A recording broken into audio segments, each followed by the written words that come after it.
Nation. SMD Law is the official law firm of the Spartan Nation. Check them out on the interwebs at smdalaw.com or at 866-529-3537. No matter where you are in the state of Michigan, Upper Peninsula, Lower Peninsula, it doesn't matter. They have an office near you. So whether you need to send a letter to an annoying neighbor, or you're a criminal and you need defense, maybe you just have problems with elder law, check them out, smdalaw.com today. The official law firm of the Spartan Nation. Call them first. Then you act.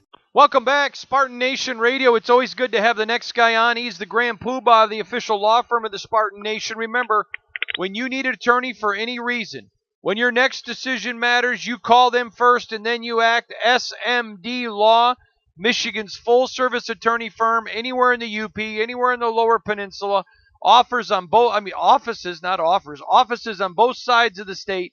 866-529-3537, 866-529-3537, smdalaw.com on the internet. Let's bring him in, the one, the only Jeff Michalowski. Jeff, how are you? Great. How are you doing, Hondo? Good. You know, now that spring football's over and the draft is over and the bowl games are over and the Super Bowl's over, you're a former college football player. How are you handling no football? You wake up in the morning, you get the shakes, you look around and everything looks black and death everywhere and morbid, and then you realize, oh, well, at least it's going to be 70 degrees, right? Yeah, I guess. By the way, I saw Mitchell hit another home run, your son. He did. He's got quite the swing going right now, so we'll see what happens. Bigfoot Baseball is on a roll, Hondo, 8U and 11U, undefeated in league play. I have to tell you, I saw something real funny this week. It popped up on my news feed of a ballpark where there's a huge sign that says, "Attention parents, no college scholarships will be given away today. The coaches are volunteers. The refs are high schoolers getting paid minimum wage. Behave." Is that not the greatest sign you've ever saw at a kid's youth park? Oh, it's great. But you know what? That's what it's come to. I think as soon as people figured out they can make money in sports, that's when it all went wrong, Hondo. Think about this one, Jeff. I've been a youth coach for 24 years. 24 years. I've coached over 40 youth teams. And because of parents and adults, I'm done. I just won't do it anymore. Isn't that sad? Out. Oh, it's horrible. I mean, that's what it's come to. It's the parents ruining it for the kids. And I could tell you countless stories just within the past couple years of kids that can't find teams to play anymore because of the parents. The coaches and organizations don't want to deal with the parents. So I think that parents have to take a step back and realize it's not about you. It's about the kids, man. Let the kids have fun and let the kids go out and play like they want to. So when teams are telling your kids, sorry, we don't want them because you're a jackass, parents should look in the mirror. Is that the moral of the story? I think so. I think that's 100% true. All right, buddy. We got some doozies of emails for you, and I think you're going to be really impressed. Now, the first one, I have to not use the person's name. They've asked me not to, and it's a two-part question. When I get to the second part, you're going to understand why, okay? All right. But first one says, "Dear Mr. Carpenter, I'd appreciate if you would ask Jeff from SMD Law the following two-part question. Please don't use my name, as you can imagine with the subject matter. It's a very sensitive issue. Number one, when a man and woman get married and one of them has children from another marriage, and they then subsequently adopt those kids, do they have the same exact rights? And in the case of a divorce, does the adoptive parent share exact equal footing, or in a divorce, do the children still go back to the biological?" Well, they should share the same footing. Let me start with that. Should. When you legally adopt a child is considered to be the same under Michigan law as natural born. But when we get into the world of divorce, the court will weigh something called the best interests of the child test. And it's expanded over the years. And I used to work for a family court judge. There are about 12 factors. I think there are a few more they'll consider. Natural born child, depending on the age of the child, They will actually meet with the children in camera, which means in the judge's courtroom, and discuss with the child what they may want. If it's a younger child, they may consider birth parent versus legally adopted. They shouldn't, because of under the eyes of the law, it's the same as natural born, but those are some subjective factors that they, being the court or friend of the court, would consider. We're talking to Jeff Michalowski from SMD Law, the grand poobah of SMD Law. Remember, they are Michigan's full-service attorney firm. You call them first and then you act, because when your next decision matters, they are your team. 866-529-3537, 866-529-3537, or smdalaw.com on the internet. It's a two-part question. We have to keep the person's identity, and here's why. I am a teacher. One of my students recently informed me that their adoptive parent, who's married to their biological parent, is planning on a divorce. They're not going to tell the biologic, and they are simply just going to leave. As a teacher, I know when there is abuse, I'm legally obligated to report it.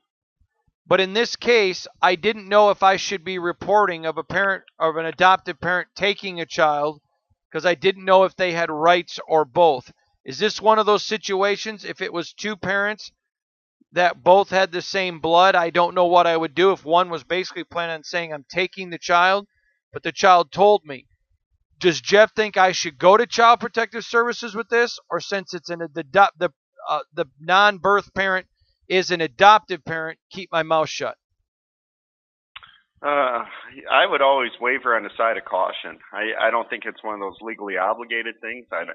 I don't know. I don't do enough family law personally. That would be a better question for our divorce specialist, Donna Verkis. But if it were me, I would at least document it with the school. Maybe talk to the principal and see what the principal would do. The principal is the head administrator of the school.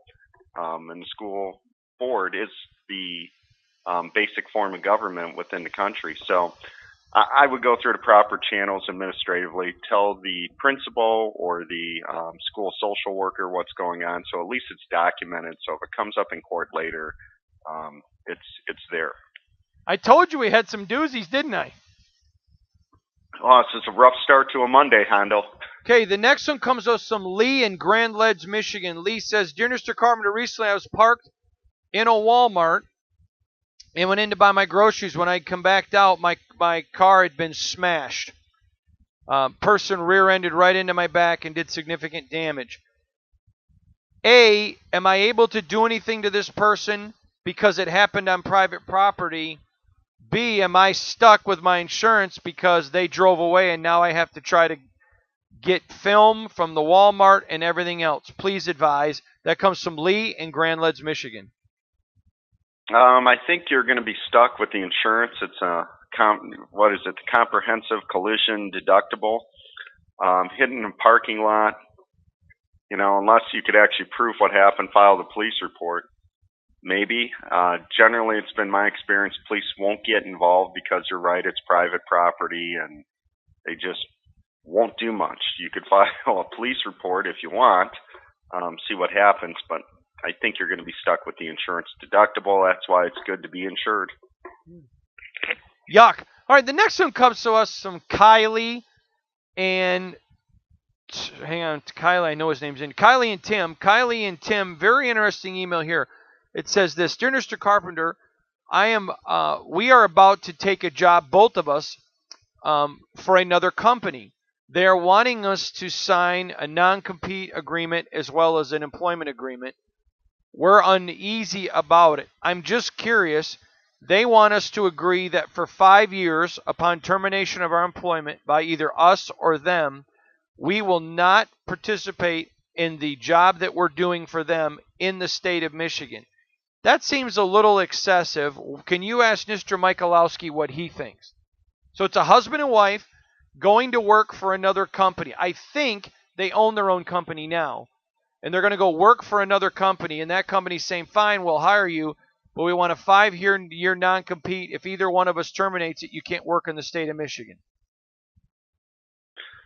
Well, that's a good one.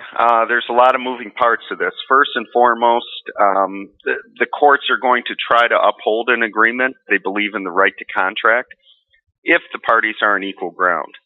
Uh, so whatever it is that you gave up consideration for that contract, it sounds like this would be if the site of the contract was Michigan, we look at it as what we call a at-will employment state, which means you could be let go for any reason or no reason whatsoever. So if this covenant not to compete is a term of employment, if you don't sign it, they can let you go for not signing it. However, the covenant not to compete would only be upheld if it's reasonable as to three factors. Time or duration, how long is it? Michigan, 5 years seems very long unless it's a very, very specialized area or specialized circumstances. Geographic region, another factor. The entire state of Michigan, well, it seems pretty broad and overly broad. Again, unless this is a specialized area of practice. And third, scope. What is the scope of employment? If it's you just can't work for anyone doing anything, no, the court's not going to uphold it.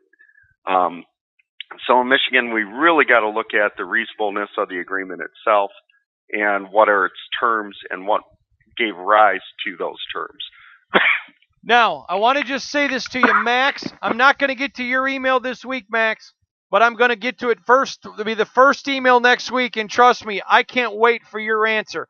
This is Jeff Michalowski from SMD Law, 866-529-3537. When your next decision matters, you call them first and then you act, smdalaw.com. We'll be right back.